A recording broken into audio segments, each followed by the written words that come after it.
दोस्तों आप लोगों के सामने है यहाँ पर हरियाणा पब्लिक सर्विस कमीशन का पेपर जो कि रिसेंटली अभी हुआ है। तो इस पेपर के बारे में अगर मैं आप लोगों से बात करूं तो मेरे पास में कम से कम ना होने में भी मतलब 100 से भी ज़्यादा मेल आए हैं। मैं एक्सपेक्ट नहीं कर रहा था, किसी भी स्टेट पीसीएस में इतने मेल नहीं आते जितने हरियाणा वाले में बेसिकली आए हैं। इसमें जो क्वेश्चन मैंने आप लोगों को पढ़ाया है, बेसिकली पॉलिटी का पोर्शन जो मैंने आप लोगों को कवर कराया है, एक भी क्वेश्चन आप लोगों का ऐसा नहीं बचेगा पॉलिटी देखने के बाद में कि आप लोग उस क्वेश्चन को अटेम्प्ट न कर सकें।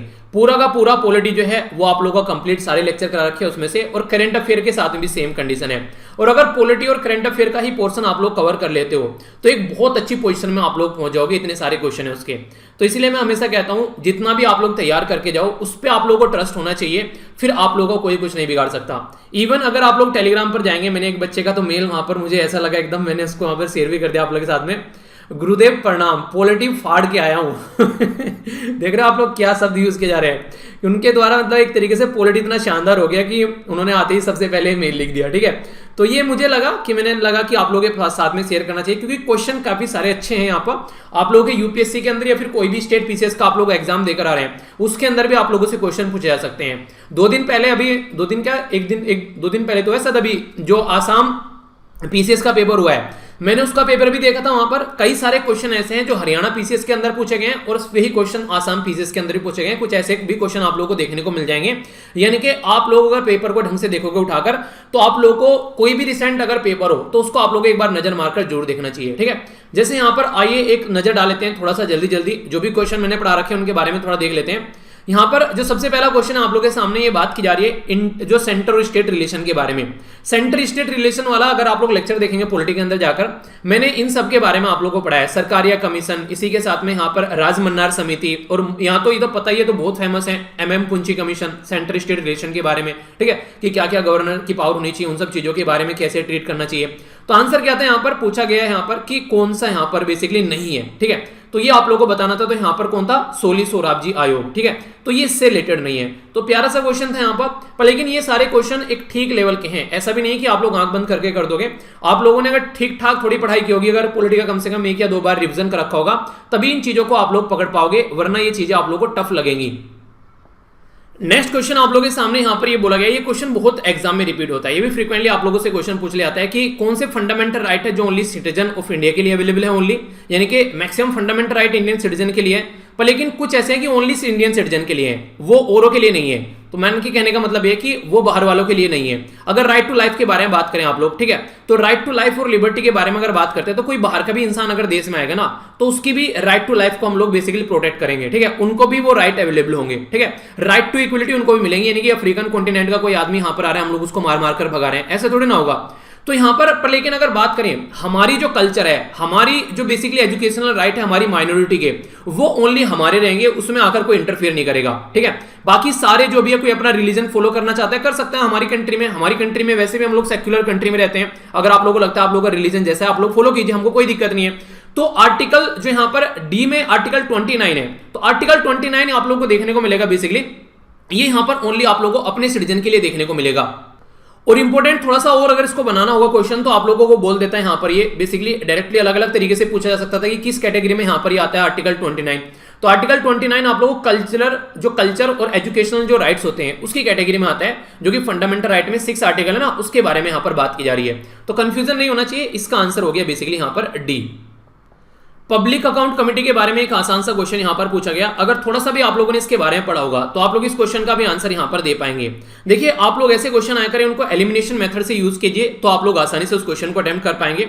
तो यहां पर क्या बोला गया, बेसिकली बोला गया कि पब्लिक अकाउंट कमेटी के बारे में कौन सी स्टेटमेंट करेक्ट है। मैं हमेशा बोलता हूं पहले ध्यान मारिए करेक्ट और या इनकरेक्ट के बारे में अगर बात की जा रही है। पब्लिक अकाउंट कमेटी जो है वो बनाई गई थी 1921 में, पहली स्टेट में। देखिए, आज की डेट में आप लोग 2021 में बैठे हुए हैं, तो इसका मतलब ये कि 100 साल पूरे हो चुके हैं। तो कोई भी ऐसी स्टेटमेंट अगर कहीं पर दे रखी है तो कहीं ना कहीं वो मैक्सिमम हद तक सही होगी। ठीक है, क्योंकि 100 साल पूरे हुए हैं तो यहाँ पर क्वेश्चन बनना बनता ही है, और आगे के एग्जाम में भी क्वेश्चन बनेगा पब्लिक अकाउंट कमेटी के बारे में। अगर पब्लिक अकाउंट कमेटी के बारे में डायरेक्ट क्वेश्चन ना बना तो आप लोगों से क्वेश्चन पूछा जाएगा कैग को लेकर, क्योंकि controller and auditor general of India, आप लोगों को याद होगा अगर लेक्चर आप लोगों ने देखा है, मैंने बताया था कि वो अपनी जो रिपोर्ट सबमिट करता है तो उस रिपोर्ट को जो एनालिसिस किया जाता है वो पब्लिक अकाउंट कमेटी के द्वारा किया जाता है। अब आप लोग बोलेंगे पब्लिक अकाउंट कमेटी क्यों करती है, क्योंकि पब्लिक पब्लिक अकाउंट कमेटी एक ऐसी कमेटी आप लोगों को देखने को मिलेगी नॉर्मली, जिसमें 15 मेंबर तो लोकसभा के होते हैं और 7 मेंबर राज्यसभा के, टोटल 22 मेंबर होते हैं। और जिसको चेयर करता है ना, वो अपोजिशन पार्टी से आता है निकलकर।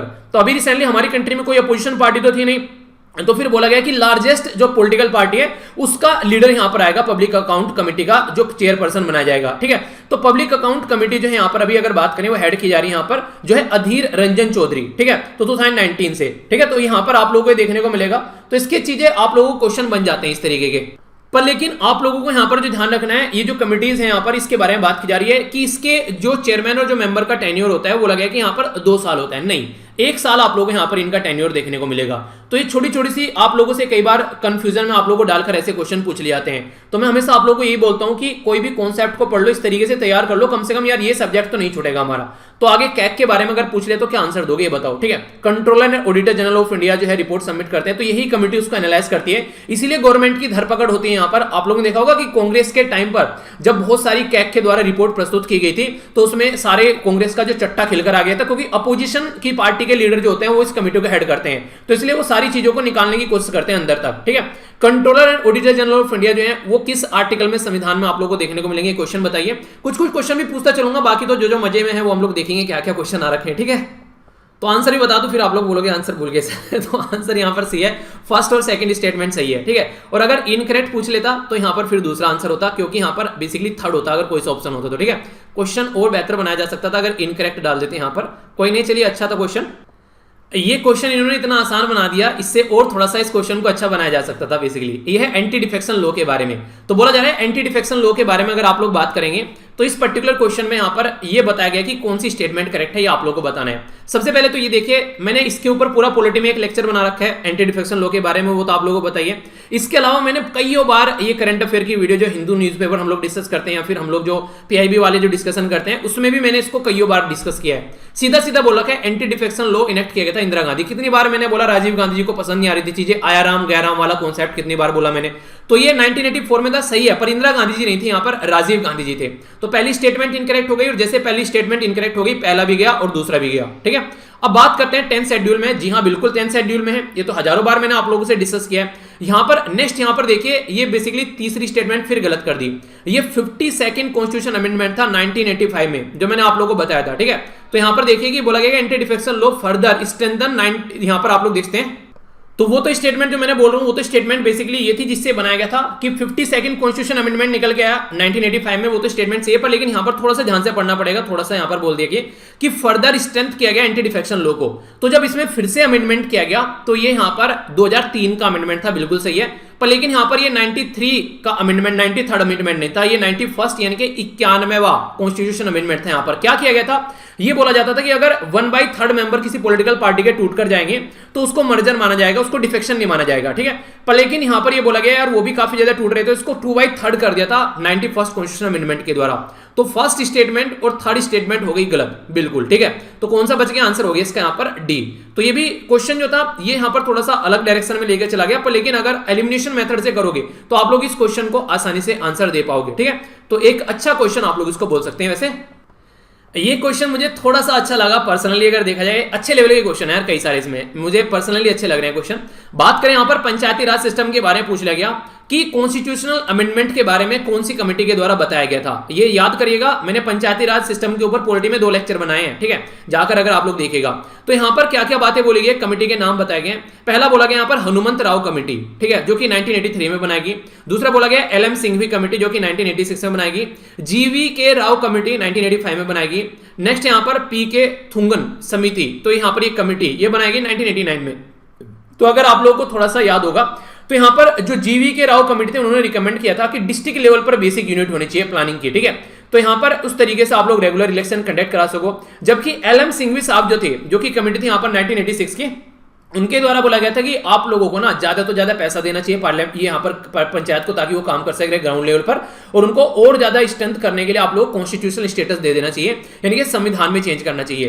तो उसी की रिकमेंडेशन के बाद पे आगे चलकर यहाँ पर नहीं, एक तरीके से 92 सेकंड अमेंडमेंट किया गया संविधान के अंदर में। ठीक है, तो तब क्या बोल रहा हूं मैं, 73rd कॉन्स्टिट्यूशन अमेंडमेंट किया गया, 92 याद आ रहा है 73rd कॉन्स्टिट्यूशन अमेंडमेंट किया गया, 73rd और 74th कॉन्स्टिट्यूशन अमेंडमेंट करके 1992 में। तो हमारी हमारी कंट्री में पंचायती राज सिस्टम और म्युनिसिपैलिटी बनाई गई।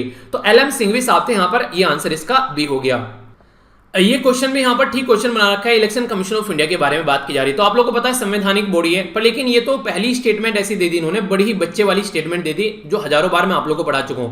बोला गया कि 5 मेंबर की बॉडी है। कभी बताया इलेक्शन कमीशन 5 मेंबर की बॉडी है? पहले 1 मेंबर की बॉडी था, फिर 1989 में जो हुआ वो 2-3 मेंबर की बॉडी बन गई। अभी 2 दिन पहले भी मैंने आप लोगों को ये बातें पढ़ाई थी।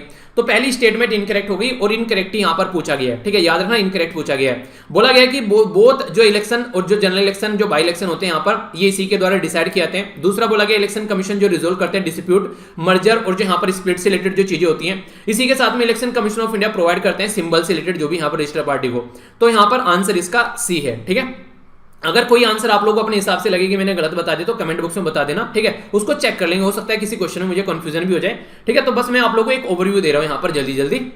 ये भी एक आसान सा क्वेश्चन यहाँ पर बात की जा रही है लोकसभा स्पीकर के बारे में। अगर इनकरेक्ट पूछ लेता थोड़ा सा तो यहाँ पर ये क्वेश्चन थोड़ा और अच्छा बन सकता था। अभी यहाँ पर पूछा गया कौन सी करेक्ट है, और करेक्ट में सबसे आसान स्टेटमेंट इनके द्वारा करेक्ट दे दी गई, ठीक है, क्योंकि आप लोगों को पता है सबको कि जब फाइनेंशियल बिल होता है उसको मनी बिल डिक्लेयर कौन करता है? वो स्पीकर करता है, ठीक है, तो उसका डिसीजन फाइनल होता है। ये स्टेटमेंट करेक्ट है तो आंसर इसका बी हो गया। बाकी सारी स्टेटमेंट यहाँ पर गलत है। बोला जा रहा है यहाँ पर कि रेजिग्नेशन प्रेसिडेंट को देता है। याद रखना लोकसभा का जो स्पीकर होता है वो डिप्टी स्पीकर को रेजिग्नेशन देता है, और डिप्टी स्पीकर जो होता है वो स्पीकर को रेजिग्नेशन देता है, और सीनियर मोस्ट मेंबर नहीं होता है यहाँ पर, ये यहाँ पर स्पीकर नहीं होता है सीनियर। तो जो इंटरिम बनाया जाता है ना यहाँ पर, वो एक बार को आप लोग बोल सकते हैं, पर यहाँ पर ये नहीं। तो इसके बारे में सारी स्टेटमेंट और गलत हो गई, तो कंफ्यूजन नहीं होना चाहिए। ओके, पेपर आप लोग जरूर देख लेना। बाकी जनरल साइंस के क्वेश्चन है कई सारे, वो मैं डिस्कस नहीं करूंगा। दूसरे क्वेश्चन है मैं वर्क करंट अफेयर के क्वेश्चन आप लोगों से डिस्कस करूंगा, और इसी के साथ में मैं आप लोगों से पॉलिटी के क्वेश्चन डिस्कस करूंगा, ठीक है। बाकी और जो क्वेश्चन है पेपर देख लेना, मैं आप लोगों को प्रोवाइड करा दूंगा टेलीग्राम पर इसको, तो आप लोग वहां से एक बार देख लेना।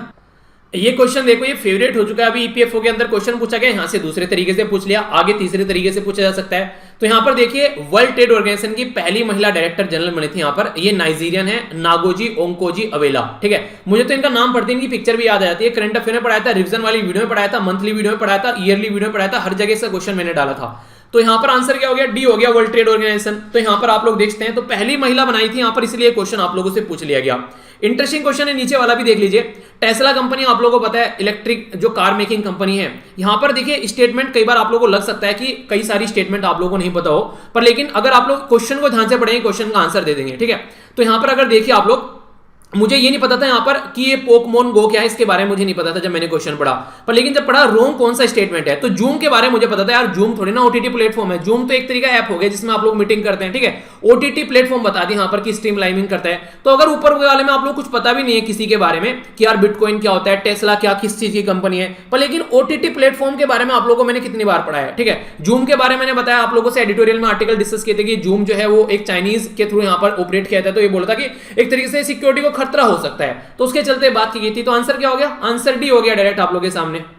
ये क्वेश्चन देखिए आसान सा क्वेश्चन है, तो कई बार मैंने वैसे भी आप लोगों से बातों बातों में डिस्कस कर लेता हूं कि जैसे कि लार्जेस्ट फ्रेश वाटर लेक के बारे में बात करें नॉर्थ इंडिया के अंदर में, कहां पर लोकेटेड है? नाम याद होगा ना, लोकतक लेक के बारे में कई बार आप लोगों से डिस्कस भी किया है, कई बार बातों बातों में बातें भी हो जाती है। तो मणिपुर के अंदर आप लोगों को देखने को मिलेगी। तो प्यारी सी बात हो गई एक तरीके से जरा सी। ये क्वेश्चन मैंने कितनी बार आप लोगों को कराया यहाँ पर, नासा का बेसिकली रोवर और basically rover lander on Mars. तो ये मार्च के बारे, बेसिकली मार्च और फरवरी में ये न्यूज आई थी यहाँ पर, मैंने इसको जो कवर किया था आप लोगों से, तो ये आप लोगों को देखने को मिले यहाँ पर। ये क्या था यहाँ पर, ये बेसिकली बात की जा रही है कि नासा का जो मार्स के लिए मिशन था यहाँ पर, तो परसिवियरेंस कितनी बार मैंने आप लोगों को बताया। अच्छा होप किसका था, चलिए बताइए, मैंने होप भी आप लोगों को पढ़ा रखा था, ठीक है। होप आप लोग बताइए चलिए। परसिवियरेंस में मुझे याद कैसे आ गया एकदम, मैंने हेलीकॉप्टर नहीं दिखा था आप लोगों को कि इंजेन्युटी नाम का हेलीकॉप्टर भी यहाँ पर छोड़ा गया था, याद आ रहा है कुछ कुछ? मैंने उसकी पिक्चर भी दिखाई थी, इवन मैंने तो घूमता हुआ भी लगा दिया था, जीआईएफ भी आप लोगों के लिए देखा, याद आ रखा है कुछ? तो ये सारी चीजें आप लोगों को बता रखी। तो परसिवियरेंस है यहाँ पर, ये बेसिकली जो इसका मिशन था, और इसके अंदर एक हेलीकॉप्टर भी था घूमने वाला जो कि मार्स के लिए मिशन था नासा का, जो कि यूएसए की स्पेस एजेंसी है। अब होप किसका ये भी बता रखा है, अभी ये आंसर आप लोगों को बताना है, ठीक है। ये तो मैंने बातों बातों में आप लोगों को बता ही रखा है कि महात्मा गांधी जी पूरी, अगर कांग्रेस की हिस्ट्री उठाकर आप लोग देखोगे, एक बार कांग्रेस के प्रेसिडेंट बने, और वो कौन से सेशन में प्रेसिडेंट बने ये आप लोगों को नहीं बोलना है, ठीक है। मैंने आप लोगों को बताया था 1924 में यहाँ पर बेलगांव सेशन था, ठीक है। अच्छा बेलगांव कहां पर है, चलिए ये बताइए आप लोग। छोटे छोटे से क्वेश्चन है यार, ऐसे भी क्वेश्चन आप लोगों को करवा रखे हैं। अब मैंने पढ़ाता तो करंट अफेयर पॉलिटी हूं आप लोगों को, वैसे हिस्ट्री के भी जैसे न्यूज में आ गया ना, कभी किसी के बारे में भी 2 दिन पहले मैंने क्विट इंडिया मूवमेंट आप लोगों को पढ़ाया, ठीक है। चोरा चोरी मूवमेंट के बारे में मैंने आप लोगों को पढ़ाया।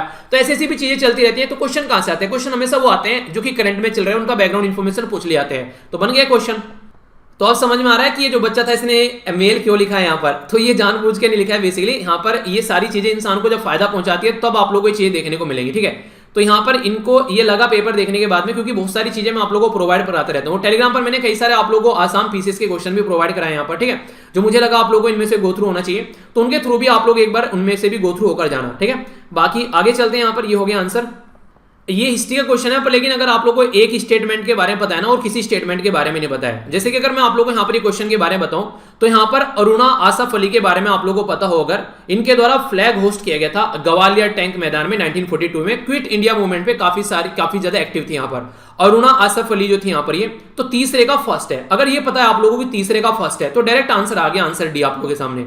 तो ऐसे ऐसे भी क्वेश्चन होते हैं, सारे क्वेश्चन का नहीं पता है आप लोगों को क्या है क्वेश्चन के अंदर, आप लोगों को बस ये पता है कि ये पर्टिकुलर पर्सन के बारे में आप लोगों को पता है, निकल गया ना क्वेश्चन का आंसर। तो आप लोग कॉन्फिडेंस में रह कीजिए कि एग्जाम देने जा रहे हैं, इसका मतलब ये नहीं कि सारी चीजें पता होनी चाहिए आप लोगों को, ठीक है। अभी 2 दिन पहले मैंने काकोरी के बारे में आप लोगों को पढ़ाया, ये क्वेश्चन आ गया डायरेक्ट, आप लोग देखिए काकोरी के बारे में। अगर आप लोगों ने मूवीज भी देखी इनसे रिलेटेड तो आप लोगों को पता होगा कि चंद्रशेखर आजाद कैसे मरे थे, मतलब उन्होंने अपनी जो जान थी वो अपना आप ली थी ना, कैसे शहीद हुए थे। सॉरी, मरेगा शब्द कभी नहीं यूज करना अपने जो फ्रीडम फाइटर के लिए, ठीक है। तो ये शब्द एक तरीके से मतलब गलत है, हमेशा शहीद वर्ड यूज करना, ठीक है। तो मुंह से निकल गया, उसके लिए एक्सट्रीमली सॉरी।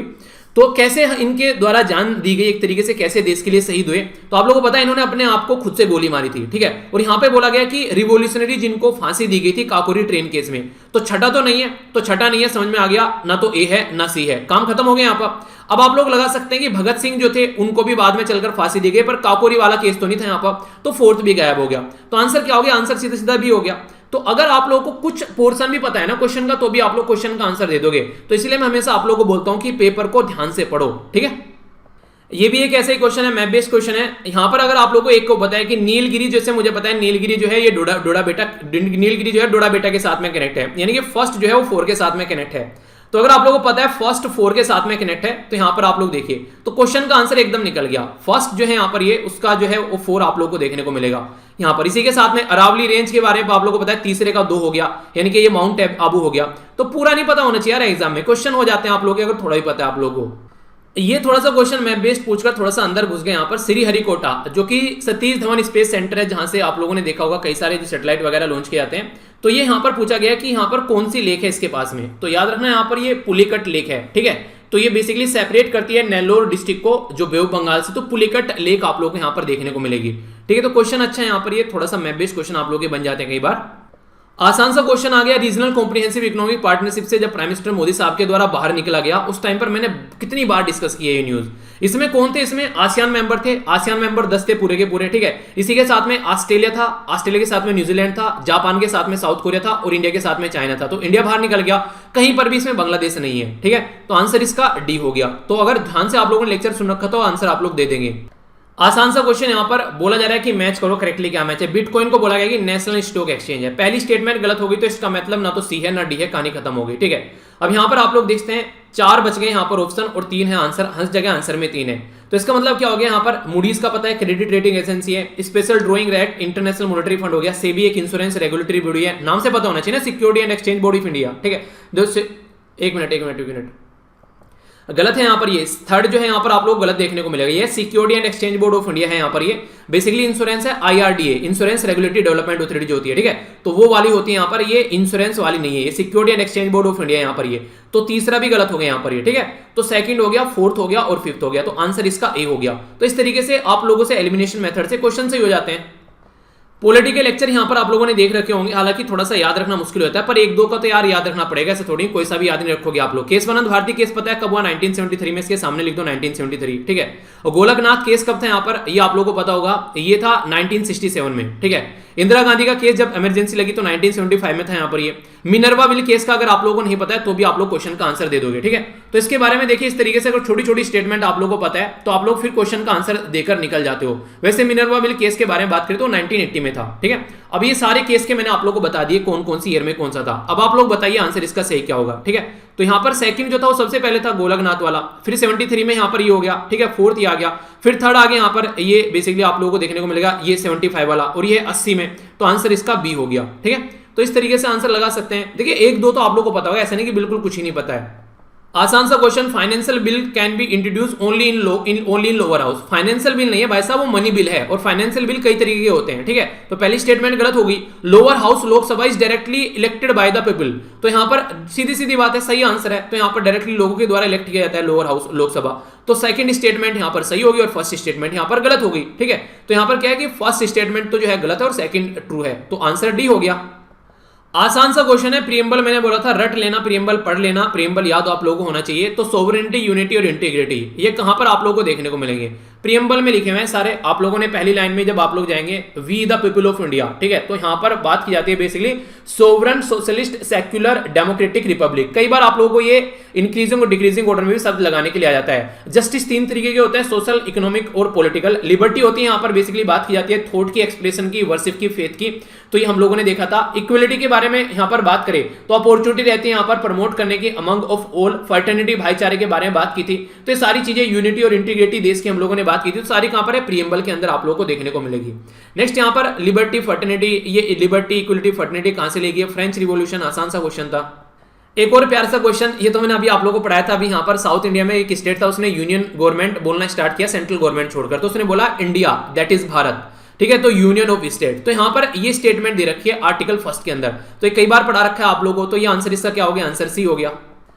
ये क्वेश्चन यूपीएससी का रिपीट कर दिया इन्होंने, यूपीएससी में क्वेश्चन पूछा जा चुका है। इंटरनेशनल पीस एंड सिक्योरिटी जो है वो किस आर्टिकल में बात करते हैं? तो याद रखिएगा आर्टिकल जो है आप लोगों को पार्ट 4 में देखने को मिलेगा संविधान के अंदर। जब आप लोग जाएंगे आर्टिकल 36 से लेकर आर्टिकल 51 के अंदर ये डीपीएसपी है, और आर्टिकल 51 बात करता है पीस एंड जस्टिस के बारे में, यहां पर, ठीक है, इंटरनेशनल पीस और सिक्योरिटी के बारे में। तो directive principle of state policy के अंदर आएगा। तो यहां पर पार्ट भी दे सकता था, पार्ट 3 में, पार्ट 4 में, ऐसे भी दे सककर पूछ सकता था आप लोगों से, तो कंफ्यूज मत होना, सीधा क्वेश्चन बन गया है तो बिल्कुल बोला जा रहा है कि सिटीजन जो है वो डायरेक्टली सुप्रीम कोर्ट जा सकते हैं अगर उनके फंडामेंटल राइट का हनन होता है। तो क्या है? तो heart and soul of the constitution, article 32, कितनी बार बात की आप लोगों से? ये देखिए कितना आसान क्वेश्चन दे दिया। बात की जा रही है रिकॉग्नाइज किया जाता है लैंग्वेज को, तो लैंग्वेज कौन से आर्टिकल में है? ये पूछा गया था ना अभी 8वें शेड्यूल में, कितनी लैंग्वेज है? 22 लैंग्वेज है, सारी पढ़ा रखी है, तो ए का 4 हो गया, ठीक है। दूसरा एंटी डिफेक्शन लॉ अभी तो पढ़ा है 10वें शेड्यूल में, तो बी का 2 हो गया, तो ए का 4 हो गया और बी का 2 हो गया, ठीक है। तो देखिए कहां पर है ए का 4 और बी का 2, ये देखिए यहां पर ए का 4 बी का 2, तो आंसर सी हो गया। यहीं से निकल गया, आगे की पता हो चाहे ना पता हो, कोई दिक्कत ही नहीं आप लोगों को इसके बारे में।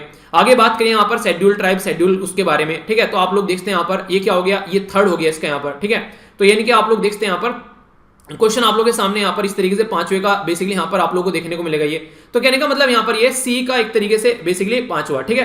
तो यहां पर क्या हो गया? यहां पर ये स्टेट और यूनियन टेरिटरी, तो कहने का मतलब यहां सारा आप लोग क्वेश्चन आसानी से निकाल सकते हैं।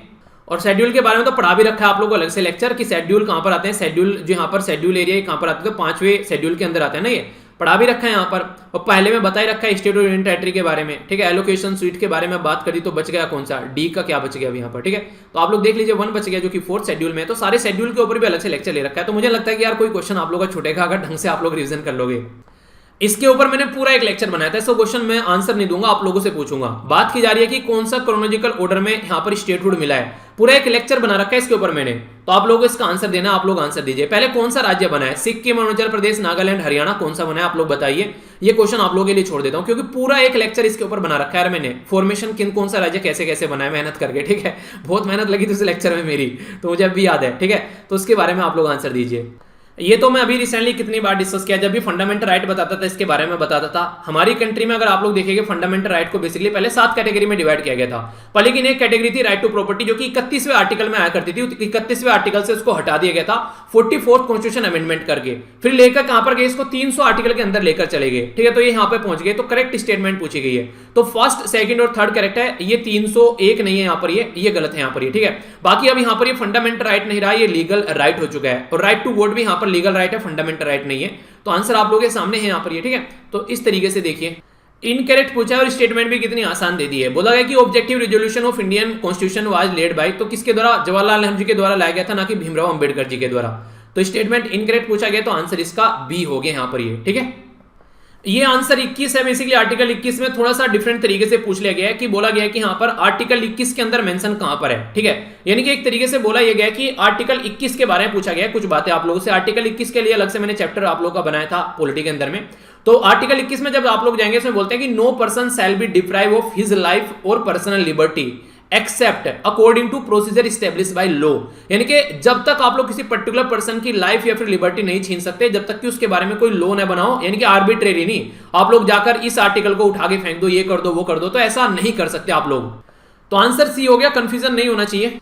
इतनी बार आप लोगों को मैप दिखाता हूं, चलिए आप लोग इस क्वेश्चन का आंसर दीजिए। बोला गया कि नॉर्थ साउथ ईस्ट मोस्ट और west most landlocked state India के अंदर कौन सा है जो कि यहां पर बात करें in order to know international boundary, जिसकी कोई इंटरनेशनल बाउंड्री भी नहीं हो और देश के अंदर ही वो आप लोगों को देखने को मिले, तो इसके बारे में आप लोगों को बताना है। और वो लैंडलॉक होना चाहिए, ये बोला गया यहां पर, ठीक है, लैंडलॉक स्टेट होना चाहिए। तो हरियाणा लैंडलॉक है, तेलंगाना लैंडलॉक है, झारखंड जो है वो लैंडलॉक है, मध्य प्रदेश लैंडलॉक है। बाकी यहां पर आप लोग जाएंगे तो आप लोगों को देखने को मिलेगा गुजरात जो है वो लैंडलॉक नहीं है, ठीक है, इसमें आप लोगों को केरला भी लैंडलॉक नहीं देखने को मिलेगा, ठीक है। इस तरीके से यहां पर आप लोग देखिए, यहां पर कई सारे और राज्य देखिए आप लोग, यहां पर क्या हो गया, आंध्र प्रदेश लैंडलॉक नहीं है, यहां पर तमिलनाडु और गुजरात लैंडलॉक नहीं है। तो यहां पर बोला गया है यहां पर कि इंटरनेशनल बाउंड्री भी नहीं होनी चाहिए, विद नो इंटरनेशनल बाउंड्री, और एक तरीके से लैंडलॉक भी होना चाहिए। तो अब आप लोग बताइए आंसर क्या हो गया आप लोग के हिसाब से। तो मेरे हिसाब से तो आंसर यहां पर डी हो गया। हरियाणा है ना तो कोई इंटरनेशनल बाउंड्री है और लैंडलॉक भी है, तेलंगाना है ना कोई इंटरनेशनल बाउंड्री है लैंडलॉक है, झारखंड है ना कोई इंटरनेशनल बाउंड्री है लैंडलॉक है, मध्य प्रदेश है ना कोई इंटरनेशनल बाउंड्री है लैंडलॉक है। बाकी आप लोग बताइए आप लोग के हिसाब से कौन सा यहां पर आंसर सही बैठता है। अगर मैं क्वेश्चन को सही समझ पा रहा हूं, बाकी अगर कुछ गलत है तो बताना जरूर। ये मैं आप लोग कई बार रिवाइज कर चुका हूं कि कौन सी डांस फॉर्म कौन से राज्य के कनेक्ट रहती है, ये मैंने आप लोगों को कई बार रिवाइज कराया। क्लासिकल डांस बोलते हैं बेसिकली इनको। भारतनाट्यम तो सबको पता ही है तमिलनाडु से है, तो ए का तो 2 हो गया, ए का 2 हो गया, इसका मतलब ये हो गया कि ना तो पहला है और ना ही यहां पर क्या है, ना ही यहां पर डी है, पहला नहीं है, ए नहीं है और डी नहीं है, ये तो समझ में आ गया, जो ए का 2 हो गया, ठीक है। अब बात की जा रही है कथक के बारे में, तो कथक आप लोगों को पता है उत्तर प्रदेश से निकल कर आता है, तो बी का क्या हो गया, बी का 1 हो गया, उत्तर प्रदेश या फिर नॉर्थ इंडिया, ठीक है। तो बी का क्या हो गया, बी का हो गया 1, ठीक है। इसी के साथ में कुचिपुड़ी, कितनी बार बताया मैंने कि एक अंधा आदमी जिसको दिख नहीं रहा है उसको कच्ची पूड़ी खिला दी उसको, ठीक है। तो कुचिपुड़ी आंध्र प्रदेश, तो सी का 4 हो गया। मोहिनी अट्टम, ठीक है, तो ये केरला, मैंने बोलता ना करेले में आटा, वो आटे में करेला डाल के उसको गूंद दिया, ठीक है, तो मोहिनी अट्टम, तो एक तरीके से ये क्या हो गया, केरला का हो गया, तो सी का ये हो गया। तो ये तो मैंने आप लोगों को याद भी कराया था, मुझे याद आ रहा है, ठीक है, हो सकता है थोड़ा टाइम हो गया पर लेकिन मैंने याद कराया था आप लोगों को। ये देखिए इंटरेस्टिंग क्वेश्चन, जो अभी मंथली वीडियो आप लोगों की बनाई है, अभी सुबह ही अपलोड की थी आज ही मैंने। क्लासिकल लैंग्वेज के बारे में बताया था, उसको 6 क्लासिकल लैंग्वेज होती है। तमिलनाडु 2014 में, संस्कृत 2015 में, तमिलनाडु 2004 में, संस्कृत 2005 में, कन्नड़ 2008 में, तेलुगु 2008 में, मलयालम 2013 में, उड़ीसा 2014 में, ठीक है। तो कौन सी नहीं आई यहाँ पर, ठीक है। तो आप लोग देखते हैं यहाँ पर बोला गया है बेसिकली कि has been declare classical language. तो यहां पर आप लोगों को कहीं पर यहां पर देखिए मलयालम भी मैंने बता दिया, ठीक है। इसी के साथ में कन्नड़ है, यहां पर कन्नड़ भी बता दिया मैंने आप लोगों को, तमिल है यहां पर, तमिल भी बता दिया आप लोगों को। एक मिनट, अच्छा यहां पर नीचे पूछा गया यहां पर, ठीक है। तो सारी की सारी क्लासिकल लैंग्वेज है, मुझे लगा अकेला आंसर है, तो सारी की सारी क्लासिकल लैंग्वेज है, मैंने बता दी सारी। जैसे 22 लैंग्वेज वो पूछा गया यहां पर, उसी के चलते क्वेश्चन बन गया, तो हो गया ना डायरेक्ट क्वेश्चन आप लोगों का। ये भी करंट अफेयर का क्वेश्चन आ गया। अगर ऐसे भी क्वेश्चन आप लोग आंसर नहीं लगा रहे हो तो फिर क्या बोलूं आप लोगों को। पीएम कुसुम के बारे में मैंने कितनी बार पढ़ाया कि सोलर पंप देने की बात की गई थी किसानों को, ताकि जहां पर इलेक्ट्रिसिटी नहीं पहुंच पाती है। फुल फॉर्म भी आप लोगों को कितनी बार, ये मंथली वीडियो में भी, डेली वीडियो में भी, हर जगह बता चुका हूं इसको। प्रधानमंत्री किसान ऊर्जा सुरक्षा एवं उत्थान महाअभियान, ठीक है। तो सोलर पंप देने की बात की गई थी ताकि डीजल और क्रोसिन से दूर हट सके, तो आंसर ये हो गया। बाकी कहीं पर कर रखी है बात फिशरी रिसोर्स के बारे में, मिल्क और मीट के बारे में, फर्टिलाइजर के बारे में, कोई सा भी आंसर नहीं है, आंसर ये सही हो गया, ठीक है। तो सारी चीजें तो पढ़ा रखी है, करंट का और बोल रखा है पॉलिटी का, कोई क्वेश्चन छूटने नहीं दूंगा। इकोनॉमी का है यहाँ पर, वैसे करंट में भी आ जाता है, तो आप लोग कई बार बताएं यहाँ पर कि जो प्रपोर्शन रखा जाता है, तो सीआरआर हो गया यहाँ पर इसका आंसर, तो इसका बी हो गया आंसर। ये क्वेश्चन मुझे इंटरेस्टिंग लगा, क्वेश्चन पूछ लिया मैंने इतनी बार बताया, जब चाइना का 1 रोड 1 बेल्ट इनिशिएटिव है कि डेट ट्रैप का मतलब क्या होता है, जब कोई कंट्री इतने सारे लोन में फंस जाए कि उसको लोन पे करने के लिए भी लोन लेना पड़े, ठीक है। तो बोला गया कि इसे बकाया ऋण पर ब्याज को चुकाने के लिए भी उधार लेना होगा, तो बी आंसर हो गया। It require to borrow money to make interest payment on the outstanding loan. तो आंसर देखिए आप लोग यहाँ पर। अब इससे फालतू और क्या आप लोग कर सकते हैं यहाँ पर, इससे मतलब डायरेक्ट इससे फालतू और क्या आप लोग बोले यहाँ पर, ठीक है। तो आंसर देखिए आप लोग यहाँ पर, ऐसे ऐसे भी स्टेटमेंट है। वैसे तो और भी बहुत कुछ पढ़ा रखा है, 5 ईयर प्लान के बारे में मैंने पढ़ा रखा है यहाँ पर, खरीफ क्रॉप के बारे में मैंने आप लोगों को पढ़ा रखा है, अगर थोड़ा आप लोग ध्यान से सुनेंगे। पर सबका अगर अभी यहाँ पर आप लोगों को बताने बैठ जाऊंगा तो काफी लंबा हो जाएगा, इसलिए मैं पॉलिटी और करंट पर फोकस कर रहा हूँ, ठीक है। वरना क्वेश्चन बहुत सारे और भी है जो आप लोग अटेम्प्ट कर लोगे। आसान सा क्वेश्चन कॉमन सेंस का पढ़कर ही आंसर दे दोगे। यहाँ पर बेसिकली प्लास्टिक बैग क्यों बेसिकली इन्वायरमेंट के लिए खतरा है, बात की जा रही है नॉन बायोडिग्रेडेबल, क्योंकि गलती ही नहीं है, आप लोग यहाँ से चले जाओगे धरती पे से, पर लेकिन ये नहीं जाएंगे, यहीं पर ही पड़े रहेंगे। तो इस तरह के क्वेश्चन भी पूछे जाते हैं आप लोगों से, आसानी से क्वेश्चन के आंसर दे दोगे। इंटरेस्टिंग क्वेश्चन यहाँ पर संघाई कोऑपरेशन ऑर्गेनाइजेशन, क्वाड, आसियान और एमएडी, इनके बारे में बेसिकली आप लोगों से क्वेश्चन पूछा गया है। ठीक है, एमएडी के बारे में तो आप लोगों को मैंने नहीं बताया, पर लेकिन इन तीनों के बारे में बता रखा है। तो एमएडी जो है यहाँ पर ये न्यूक्लियर से रिलेटेड है। अगर बताऊं, अगर बात करें क्वाड के बारे में पता है, स्ट्रेटेजिक फोरम है। संघाई कोऑपरेशन ऑर्गेनाइजेशन यहाँ पर सिक्योरिटी, मिलिट्री, एजुकेशनल, ये सारी चीजें आप लोगों को देखने को मिलेगी। और जो यहाँ पर आसियान ग्रुप है, यहाँ पर ट्रेड पॉलिसी, कल्चर से रिलेटेड यहाँ पर देखने को मिलेगा। ठीक है, तो यहाँ पर अगर बात करें जो फोर्थ का हो गया यहाँ पर सी। ठीक है, तो फोर्थ का आप लोगों को सी देखने को मिलेगा। ठीक है, इसी के साथ में अगर बात करें यहाँ पर जो संघाई कोऑपरेशन ऑर्गेनाइजेशन के बारे में बात करें या क्वाड के बारे में बात करें तो सेकंड का डी हो गया। ठीक है, सेकंड का डी हो गया, इस तरीके से यहाँ पर देखते हैं। ठीक है, तो सेकंड का आप लोग यहाँ पर डी देखने को मिल रहा है। ठीक है, इसी के साथ में यहाँ पर आसियान का जो हो गया ए हो गया, यानी कि थर्ड का ए हो गया। ठीक है, तो थर्ड का ए हो गया। तो इस तरीके से आंसर निकाल सकते हैं आप लोग यहाँ पर। ये देखिए इंटरेस्टिंग क्वेश्चन, 11 फरवरी को वर्ल्ड हेल्थ ऑर्गेनाइजेशन के द्वारा कोविड-19 के वायरस का नाम क्या दिया गया? Severe acute respiratory syndrome, basically virus 2 SARS-CoV-2 नाम दिया गया। ठीक है, याद रखना, पहला SARS-CoV-1 था जो चाइना में पहले आया था 2002 में, अब यहाँ पर SARS-CoV-2 हो गया। कितनी बार बताया आप लोगों को? ये भी इसके ऊपर कितने सारे एडिटोरियल डिस्कस किए हैं। इन्फॉर्मेशन जो यहाँ पर information technology guideline for intermediate and digital media ethics code, तो यहाँ पर पहली स्टेटमेंट गलत दे दी, बोला गया कि ओनली लिख दिया गया है। ठीक है, मैंने बोला था ना यूट्यूब चैनल के ऊपर भी इंप्लीमेंट हो रहा है। ठीक है, तो इस तरीके देख सकते हैं, बाकी सारी स्टेटमेंट यहाँ पर देख सकते हैं। तो आंसर इसका सी हो गया। ये वाला क्वेश्चन आप लोग देखिए, the new media and digital platform mandatory bargaining code, तो कौन सी कंट्री का है? मैंने बोला नहीं था कि यहाँ पर अभी रिसेंटली जो है गूगल को बोला गया कि वो पे करे ऑस्ट्रेलिया के द्वारा, कि यहाँ पर अब वो बार्गेनिंग कर सकते हैं अपना खुद का डेटा जो उनको है, तो उसके लिए इनके द्वारा यहाँ पर कोड भी लाया गया था। तो ऑस्ट्रेलिया हो गया इसका आंसर। डायरेक्ट क्वेश्चन आप लोगों के सामने यहाँ पर ये थोड़ा सा टफ क्वेश्चन आप लोग बोल सकते हैं। अटल टनल जो यहाँ पर लॉन्च किया गया था former prime minister Atal Bihari Vajpayee ji के नाम पर, तो ये मनाली से लेह के साथ में कनेक्ट करता है। तो यहाँ पर पूछ लिया गया कि हिमालयन रेंज के बारे में। इवन यहाँ पर क्या दे दिया, north Pir Panjal, east Pir Panjal, south west Pir Panjal, south Pir Panjal. तो ये बेसिकली ईस्टर्न पीर पंजाल के अंदर में, यहाँ पर थोड़ा सा अंदर घुस गए क्वेश्चन के अंदर ये। ठीक है, तो इसके बारे में याद रखना। ये भी थोड़ा सा अंदर जाकर पूछ लिया। मैत्री सेतु तो मैंने आप लोगों को बताया था कि कहां पर है, इंडिया और बांग्लादेश के बीच में फेनी रिवर पर, ये तो पढ़ाया था, पर लेकिन ये थोड़ा सा अंदर जाकर पूछ लिया। इन्होंने लोकल एरिया का नाम पूछ लिया बेसिकली। तो यहां पर है बेसिकली सारभूम है त्रिपुरा के अंदर। ठीक है, और रामगढ़ आप लोगों को देखने को मिलेगा, रामगढ़ ये आप लोगों को चितगोंग बांग्लादेश के अंदर। ठीक है, तो आंसर इसका ए हो गया। ये क्वेश्चन थोड़ा सा अच्छा क्वेश्चन यहाँ पर पूछ लिया गया है, अलग अलग चीजें पूछ ली गई आप लोगों से, अलग अलग चीजें इकट्ठी कर एक जगह।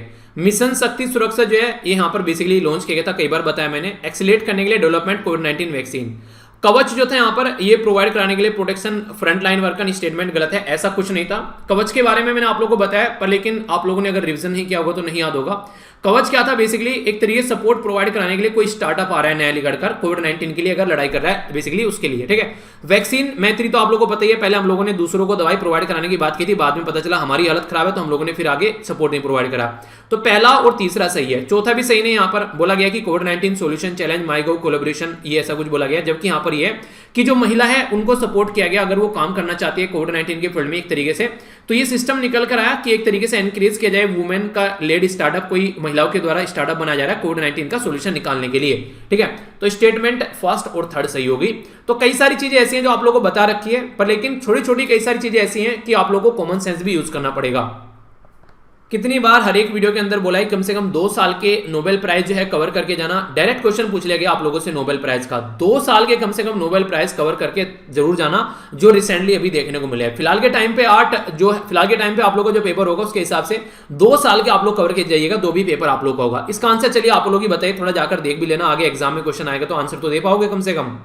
यहां पर बात की जा रही है जस्टिस बीलाकुर कमेटी के बारे में, तो यहां पर ये प्रिवेंशन ऑफ स्टेबल बर्निंग के लिए यहां पर जस्टिस बीलाकुर कमीशन है। ठीक है, तो ये एक इंपॉर्टेंट क्वेश्चन आप लोगों का बन जाता है। गुड्स एंड सर्विस टैक्स के बारे में पूछ लिया गया क्वेश्चन, यहां पर बोला गया गुड्स एंड सर्विस टैक्स से रिलेटेड जो कि एक इनडायरेक्ट टैक्स है, यहां पर आप लोगों को ये बताना है कौन से सैलिएंट फीचर है इसके। ठीक है, बोला गया कि एप्लीकेबल है यहां पर मैन्युफैक्चरिंग ऑफ गुड्स और सेल्स के ऊपर आप लोगों को देखने को मिलेगा।